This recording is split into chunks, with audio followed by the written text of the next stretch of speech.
You know that feeling when you accidentally leave a grape sitting out on the kitchen counter for a few days? Oh, yeah. Like it just completely dries out. Right. You come back and it's lost its plumpness, it's shriveled, a little tougher, and basically on its way to becoming a raisin. Definitely. And when the seasons change and the air gets really cold and dry, I genuinely feel like that grape. I think a lot of people do. Yeah.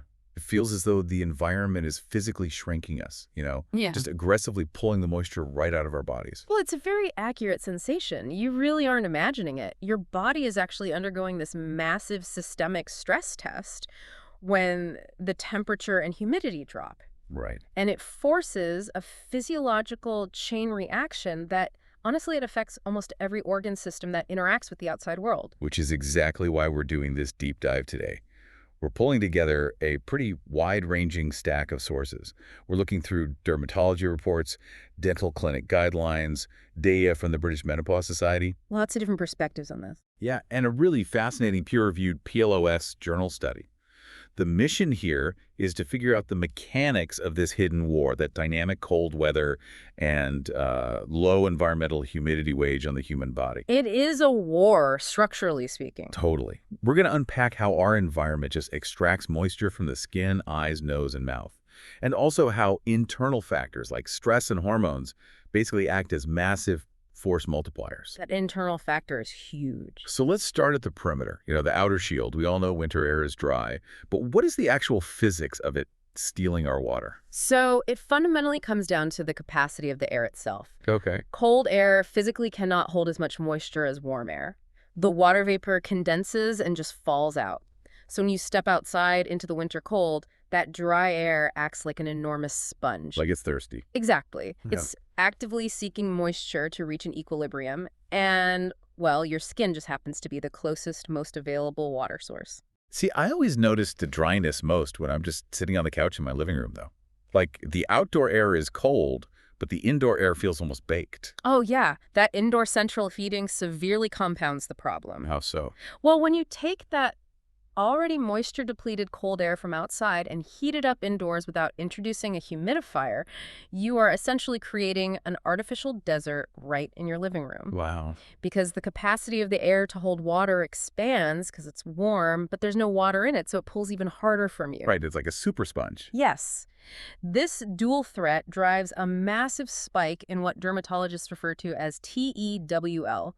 That's transepidermal water loss. Transepidermal water loss. So the water is just evaporating directly through the skin barrier into the air. Right. And, your skin usually has defenses against this. It produces things called natural moisturizing factors, or NMF. Okay. And one of the key players here is PCA, which stands for pyrrolidone carboxylic acid. Wait, I see PCA on the back of skincare bottles all the time. Yeah. I never really knew what it was actually doing. Yeah, it's a naturally occurring acid in your skin that acts as a humectant. Its entire job on a cellular level is to grab onto water molecules and hold them inside the skin cells. Oh, nice. But here's the catch. Dynamic cold weather actually suppresses your skin's ability to produce PCA. Oh, man. So right when the environment is pulling the hardest, your biological ability to hold onto the water just drops. Exactly. It's a double whammy. Okay, let's unpack this because the dermatology sources also talk about this phenomenon called temperature shock.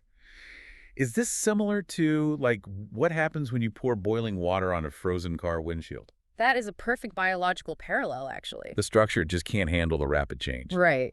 When you move from freezing temperatures outdoors to a heavily heated indoor space, your vascular system is forced into rapid adaptation.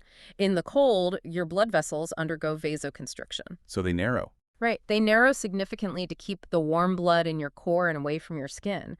But then you step inside to a 72-degree room, and they undergo rapid vasodilation. They just snap wide open. And doing that over and over again, like every time you run an errand or commute to work, Yeah. that has to be exhausting for the tissues. It is. The rapid, repeated cycling places immense mechanical stress on the capillary walls. Wow. For anyone with reactive skin or conditions like rosacea or eczema, this temperature shock is the primary trigger for those severe winter flare-ups. That makes total sense. And to make it worse, the lipid matrix in your skin, that's the natural mortar holding your skin cells together, it becomes physically stiffer and less flexible in the cold. So the barrier is incredibly prone to microscopic cracks. Which honestly makes me rethink my entire winter routine. Because when I get in from the freezing cold, my very first instinct is to stand under a scalding hot shower to thaw out. A lot of people do that. I always sort of assumed the water was hydrating my skin because, well, I mean, it's water.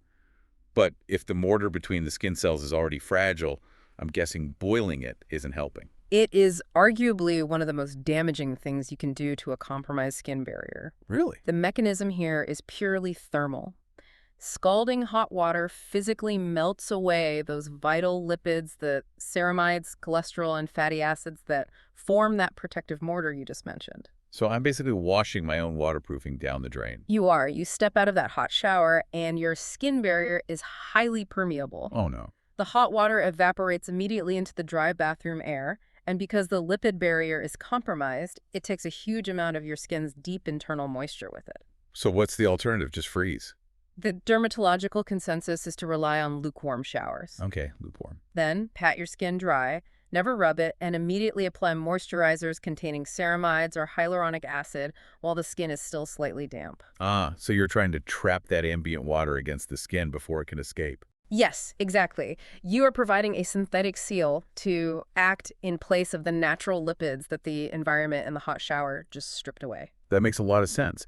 But if our thick, relatively tough outer layer of skin is taking this kind of structural damage, the areas of our body that are meant to be constantly wet must be under constant siege. Absolutely. Like if we look at the eyes, I know staring at screens all day is bad, but by 4 p.m. in January, my eyes feel like absolute sandpaper. Since the skin's heavy-duty barrier gets compromised so easily, it's entirely logical that our exposed mucous membranes take a faster, harder hit. Yeah. The cold wind and low humidity drastically increase the evaporation rate of your tear film, and modern habits just amplify this tremendously. Right with the screens. Right.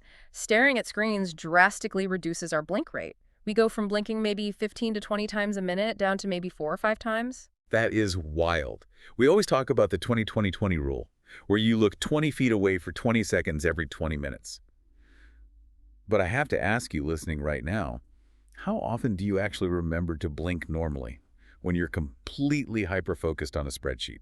You just stare. And while you're staring, you aren't physically spreading the protective lipid layer of the tear film across the cornea. It's just sitting there evaporating. Exactly. Add in the fact that air conditioning and heating vents in cars and offices are often blowing this ultra-dry, heated air directly into our faces, which accelerates that evaporation. The sources even pointed out that cloudy winter days are a specific threat to the eyes. That actually caught me off guard. You'd assume no sun means no strain. It's the diffuse nature of the light. Cloudy days often create an ambient glare, particularly if that flat light is reflecting off water or snow on the ground. Oh, right. That glare forces an involuntary squint, which strains the small muscles around the eyes and alters how the tear film sits on the ocular surface. Okay, so my usual fix when my eyes get red and irritated from all this is to grab those eye brightening drops from the pharmacy, the ones designed to quote-unquote get the red out. Right. But reading through our ophthalmology sources, there is a pretty severe warning about relying on those. There is. Those specific brightening drops function through vasoconstriction. The same thing the cold does to our skin. Exactly. They introduce a chemical that forces the blood vessels in the surface of your eye to narrow, which physically squeezes the blood out of them, hiding the redness. So it's purely cosmetic. It's not actually fixing the dryness at all. It's masking the symptom completely, and prolonged use causes a severe rebound effect. The rebound. Yeah. You are essentially starving the surface of the eye of its normal blood flow and oxygen. When the drops wear off, the blood vessels dilate even larger than before to compensate, causing more redness. Oh, wow. And over time, this can lead to permanent vascular damage and chronic dry eye syndrome. Okay, so if the quick fix drops are out, what is the actual mechanical defense for our eyes? Well, lowering your computer screen is a brilliant practical adjustment. Really? Just lowering it? Yeah. If your monitor is positioned so you have to look slightly downward, your upper eyelids naturally rest lower. This physically covers more of your eye, reducing the exposed surface area where tears can evaporate. It is so simple. Just changing the geometry of how you look at the screen changes the evaporation rate. I love that. It's very effective. Outdoors, wraparound sunglasses, create a microclimate by blocking the wind. Okay. And for hydration, the sources strictly recommend preservative-free artificial tears. Preservative-free, why is that so important? The preservatives in standard drops can be toxic to the cornea over time if you use them frequently. And at night, using a thick ophthalmic gel drop or ointment creates a physical barrier that doesn't evaporate while you sleep in a heated room. That is great advice.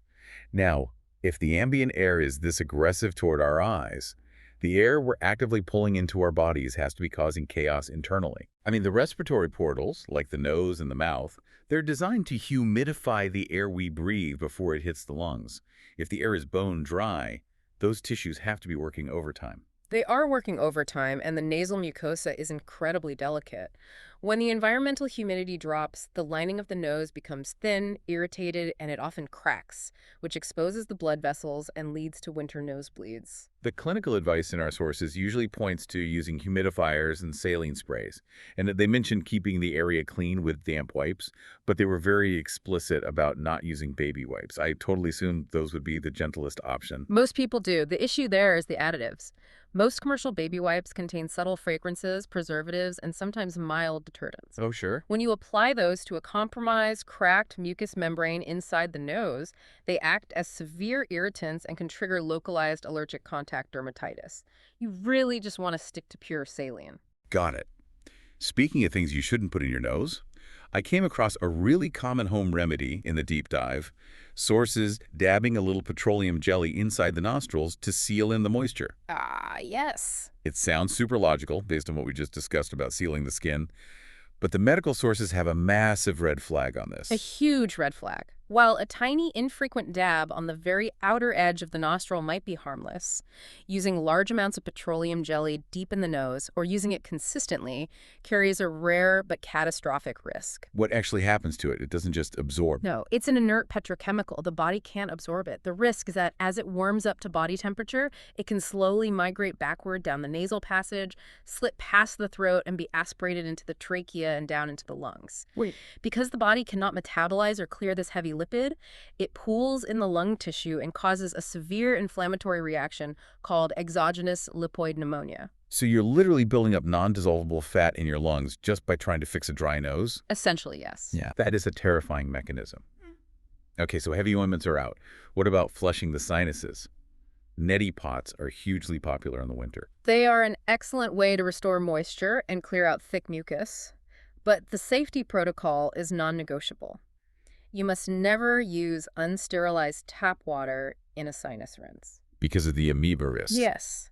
The Naegleria fowleri amoeba, which can be present in standard treated tap water, is completely harmless if you swallow it because your stomach acid destroys it. Right. But if you flush it directly into the nasal cavity, it has a direct pathway to the olfactory nerve and the brain. Which is incredibly dangerous. It causes primary amoebic meningoencephalitis, which is almost universally fatal. The water must be distilled or vigorously boiled and completely cooled before use. That is a stark reminder that we are dealing with a direct portal to the brain. Let's shift down to the mouth. I was reading through the dental guidelines, and they frame cold weather as a distinct hazard for our teeth. It connects right back to that vascular response we talked about. In freezing weather, your nervous system prioritizes survival. It diverts blood flow away from peripheral tissues, and that includes the salivary glands in the mouth to keep your core organs warm. This diversion significantly reduces your basal saliva production. And saliva isn't just water, right? It's what buffers the acid and protects our teeth from decay. Exactly. But the temperature itself is also a physical threat. The sources talked about the danger of something as simple as drinking a hot coffee while walking in the freezing cold. It's another material stress test. Tooth enamel is incredibly hard, but it's still responsive to temperature. Okay. Taking a sip of hot coffee in sub-zero air forces the enamel to rapidly expand and then immediately contract as the cold air hits it again. It's like the temperature shock on the skin. Yes, exactly. Over time, this rapid cycling causes microscopic fractures in the enamel structure. It exposes the dentin layer underneath, which is packed with nerve endings, and that results in severe winter tooth sensitivity. So we're lowering our protective saliva and simultaneously cracking our enamel. But this brings us to the PLOS study I promised at the beginning, which really shifts the paradigm on why we actually feel dried out. The methodology of this PLOS-1 study is what makes it so compelling. The researchers wanted to isolate the environmental factors, so they tracked healthy young men across different seasons. Okay. They were meticulously measuring their unstimulated salivary flow while recording the ambient temperature and environmental humidity. And the logical assumption is that cold, dry winter air equals less saliva and a dry mouth, right? But the data showed the exact opposite. Unstimulated salivary flow actually decreased as the environmental temperature and humidity increased in the warmer months. Right, the physical volume of saliva was actually lowest when the air was humid. That is so counterintuitive. But the twist in the data came when they asked the participants for their subjective experience. When asked if they felt like they had a dry mouth, the clinical term for that is xerostomia, their answers had zero statistical correlation with the weather, or even with the actual volume of saliva their glands were producing. So wait, if it wasn't the weather, and it wasn't a lack of actual saliva, what was driving the sensation of a dry mouth? The researchers found a strong, definitive link to the concentration of a specific protein in the saliva called chromogranin A, or CGA. CGA. Right. CGA is secreted by the submandibular glands, and it serves as a highly accurate, rapid biological marker for psychological stress and sympathetic nervous system activation. So if I'm feeling like my mouth is a desert in December, it might not just be the heater in my office. It could literally be the stress of end-of-year deadlines or holiday travel tricking my nervous system. The data supports that entirely. The psychological stress triggers the sympathetic nervous system, the fight-or-flight response. Wow. This alters your sensory perception of dryness in the mucosal tissues. Furthermore, that stress often manifests as unrecognized teeth grinding or bruxism throughout the day or night. Which I'm sure doesn't help. Not at all. It physically stresses the oral cavity and compounds the feeling of dryness. It's incredible how the internal environment overrides the external one, which really underscores our next point. We've established how external weather and internal stress dry us out. But what happens when the body's long-term internal moisture management system undergoes a permanent biological shift? Then we have to look at the mechanisms of menopause. This is the ultimate internal force multiplier, where the environmental stressors we just mapped out collide with systemic biological changes. Right, because if estrogen is essentially the body's moisture manager, what happens to these systems when that manager retires? Well, estrogen is the master regulator for mucosal integrity and hydration throughout the entire body. It dictates tissue elasticity, it promotes blood flow to mucous membranes, and it acts as a baseline anti-inflammatory. That's a big job. It is. When estrogen levels permanently drop, the environmental damage from cold, dry air is massively accelerated. So here's where it gets really interesting. How does that map onto the specific areas we just covered, like the eyes and the mouth? So during menopause, androgen levels drop alongside estrogen. The meibomian glands in the eyelids rely on these hormones to produce the lipid layer of the tear film. Okay, so without those hormones. Without it, the tears lack their protective oil and evaporate almost instantly in dry winter air. Oh, man. In the mouth, the reduction in estrogen drastically changes the actual chemical composition of the saliva. It loses its buffering capacity, leading to a phenomenon called burning mouth syndrome, alterations in how food tastes, and a rapid acceleration of tooth decay. And obviously it affects the reproductive tissues as well. Yeah. The sources detail how the nasal lining thinning is mirrored in the pelvic region. Yes, the systemic dryness severely impacts the vulva and vagina. The drop in estrogen causes the epithelial layers to physically thin out and lose their elasticity, a condition known as vulvovaginal atrophy. Right. It causes severe daily discomfort, urinary urgency, and pain during intimacy. And when the root cause is a systemic hormonal shift rather than just a dry room, a humidifier isn't going to fix it. How does the medical field approach defending against this? The British Menopause Society guidelines are very clear that treatments need to be targeted.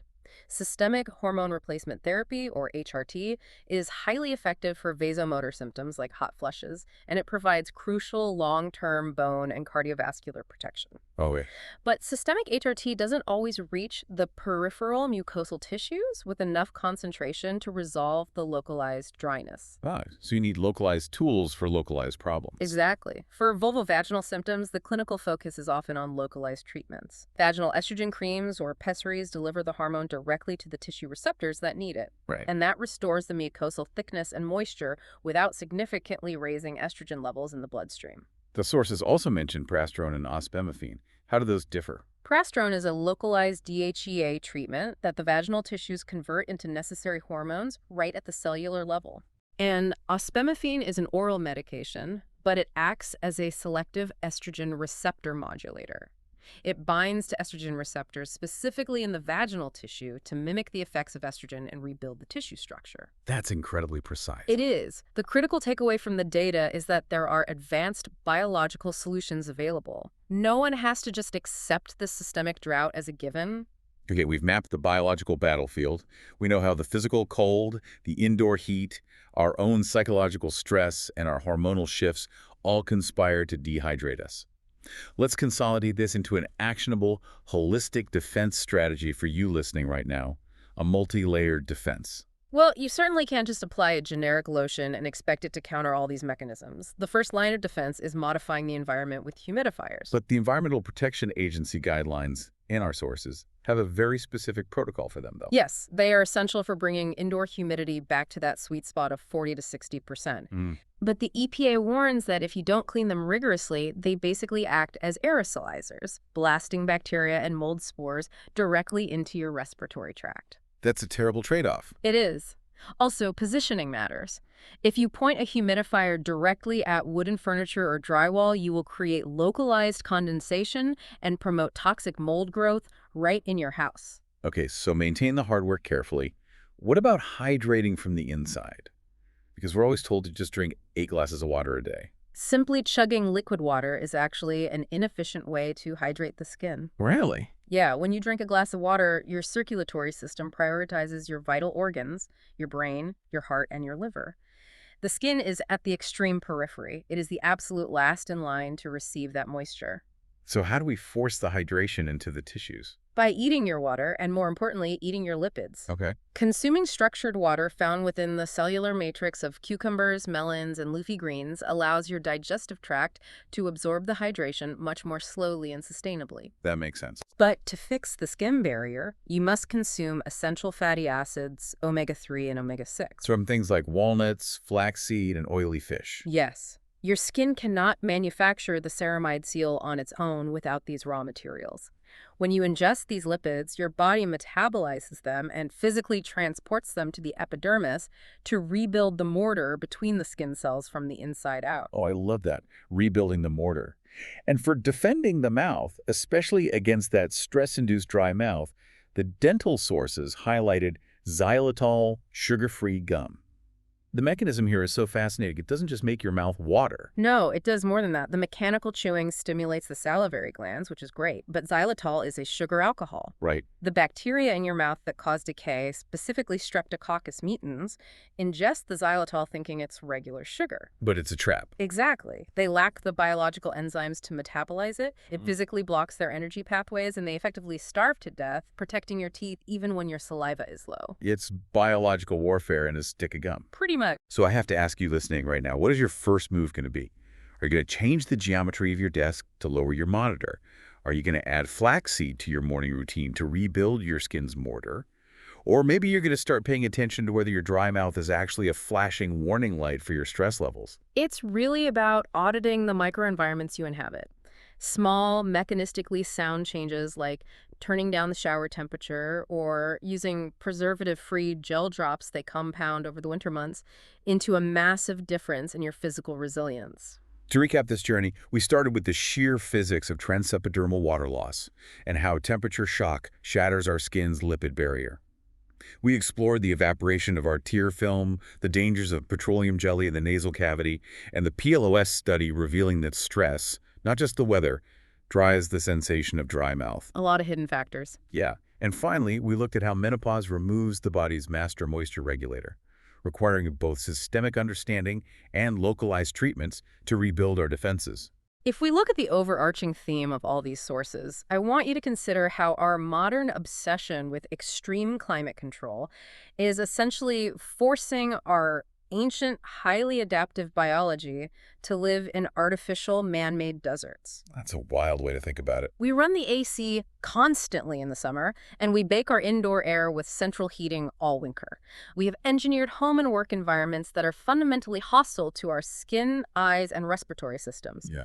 It begs the question, Are we trapped in an endless manufactured cycle where we constantly have to purchase synthetic products, specialized lotions, artificial tears, complex humidifiers, and formulated gums just to manually replace the basic biological moisture that our own buildings are stealing from us every single day? We construct the desert, and then we have to buy back the water just to survive in it. Yeah. That is definitely something to chew on, ideally with some xylitol gum. Well, that is all for today's deep dive. Thank you for joining us on this exploration of the invisible war against our hydration. Stay curious, stay warm, and remember, don't let the environment turn you into a raisin. We'll catch you next time.